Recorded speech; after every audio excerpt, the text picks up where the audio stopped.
ત્યારે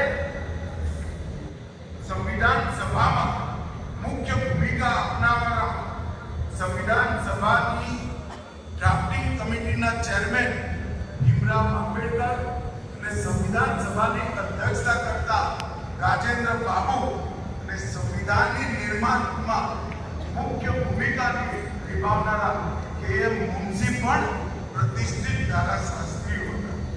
મિત્રો, દૂરદર્શી, પારદર્શી અને સમાવેશી સંવિધાન આ આપણા પૂર્વજોએ બનાવ્યું અને એના રક્ષણની અને એના સુચારુ નિર્વહનની જવાબદારી સાથે આજ તમે બધા જોડાવા જઈ રહ્યા છો.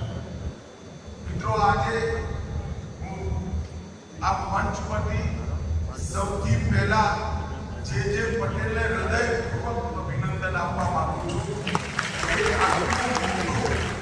મોબિલાઇઝેશન એક સાથે, એક સ્પિરિટ સાથે ધારાશાસ્ત્રીઓનું કદાચ ગુજરાતમાં નહીં દેશભરમાં ક્યારેય નહીં થયું હોય એ